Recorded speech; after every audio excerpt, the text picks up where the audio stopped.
Guys, aku ngomongan. Cowok, cewek, yang penting subscribe. Dar. Kalau enggak, ntar digigit cacing. Oke, dadah, assalamualaikum.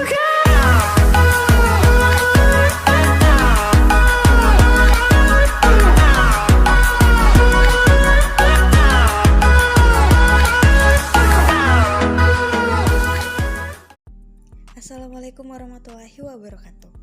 Perkenalkan, nama saya Ana Widianingsi. Tujuan saya membuat video ini guna memenuhi salah satu tugas yang diberikan oleh Bapak dosen. Jadi mungkin langsung saja kita ke materi pertama, yaitu analisis rasio keuangan. Nah, analisis rasio keuangan atau financial ratio analysis adalah alat ukur untuk mengukur kinerja perusahaan berdasarkan data perbandingan yang ditulis dalam laporan keuangan seperti laporan neraca, laba rugi, dan arus kas dalam suatu periode tertentu. Kemudian, jenis-jenis analisis rasio keuangan. Yang pertama, rasio likuiditas. Yang kedua, rasio solvabilitas.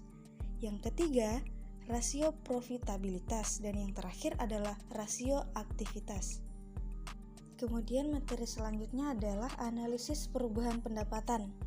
Nah, analisis perubahan pendapatan merupakan analisa yang menganalisis setiap pos-pos di laporan laba rugi yang secara terperinci sangat penting karena keberhasilan perusahaan dalam jangka panjang akan tergantung pada realisasi keuntungan sehingga mengetahui sebab-sebab perubahan tersebut, baik perubahan yang menguntungkan atau kenaikan maupun perubahan yang tidak menguntungkan atau penurunan, sehingga akan dapat diambil kesimpulan dan atau diambil tindakan seperlunya untuk periode-periode berikutnya. Selanjutnya, analisis perubahan laba kotor.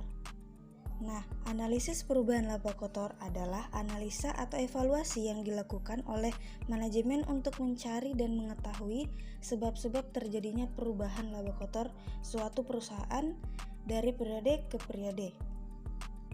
Kemudian faktor-faktor perubahan laba kotor. Yang pertama, perubahan harga jual. Yang kedua, perubahan kuantitas produk yang dijual. Ketiga, perubahan harga pokok penjualan per satuan produk. Keempat, perubahan kuantitas harga pokok penjualan. Dan yang terakhir adalah sebagai bentuk pertanggungjawaban bagian penjualan. Selanjutnya, analisis titik impas atau break-even point. Menurut Juarwanto dalam buku Dr. Rusdiana MM, break-even point adalah suatu keadaan impas, yaitu apabila telah disusun perhitungan laba dan rugi suatu periode tertentu perusahaan tidak mendapat keuntungan dan tidak menderita rugi. Kemudian, metode menghitung titik impas. Yang pertama, metode BEP per unit. Kedua, metode BEP per penjualan. Dan yang terakhir adalah metode BEP per biaya. Selanjutnya, analisis kredit.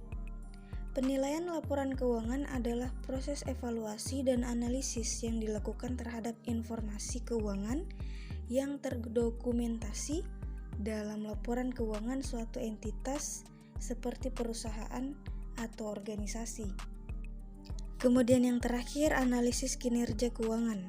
Nah, kinerja keuangan menurut Fahmi 2012, kinerja keuangan adalah suatu analisis yang dilakukan untuk melihat sejauh mana suatu perusahaan telah melaksanakan dengan menggunakan aturan-aturan pelaksanaan keuangan secara baik dan benar. Kemudian, tujuan pengukuran kinerja keuangan menurut Munawir 2012-31 menyatakan bahwa tujuan dari pengukuran kinerja keuangan perusahaan adalah: yang pertama, mengetahui tingkat likuiditas. Yang kedua, mengetahui tingkat solvabilitas. Ketiga, mengetahui tingkat rentabilitas. Dan yang terakhir, mengetahui tingkat stabilitas. Nah, mungkin itu saja yang dapat saya sampaikan. Lebih dan kurangnya mohon dimaafkan. Saya tutup, wabillahi taufik wal hidayah. Wassalamualaikum warahmatullahi wabarakatuh.